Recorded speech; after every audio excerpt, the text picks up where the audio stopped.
కాబట్టి ఆయన పిలుపు ఎప్పుడో, ఆయన రాకడు ఎప్పుడో తెలియదు. దినాలు అట్టుంది, ఈ దినాలు అట్టటి రోజులు టక్క టక్క టక్క ఎగిరిపోతున్నారు. బైబిల్లో ఇద్దరు భార్య భర్తలని రాయలే, ఇద్దరు అక్క చెల్లెని రాయలే, ఇద్దరు పండుకుంటే ఒకరు పోతారన్నారు.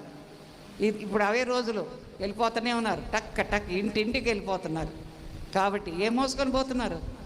నమ్మవద్దు ఎవరు పాడొద్దు, నమ్మవద్దు నమ్మవద్దు ఈ మాయాలోకము నమ్మవద్దు, అది ఆశ చూపి మోసం చేయను గనక నమ్మవద్దు ఎవ్వరిని.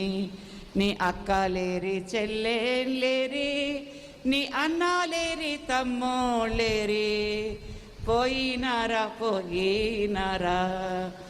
నన్ను విడిచిపోయినారా.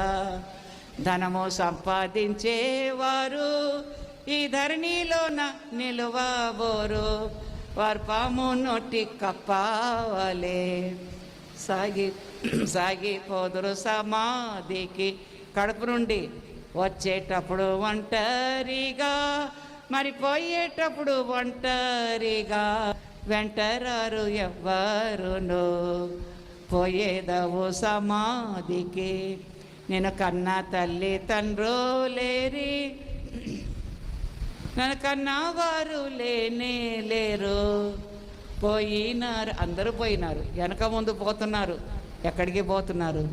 వాళ్ళ గమ్యస్థానం ఎక్కడుంది? ప్రసంగి 11వ అధ్యాయం 12వ అధ్యాయం 5వ వచనం చివరి భాగం ఏముంది? గమ్యస్థానం ఎక్కడుంది చూడండి.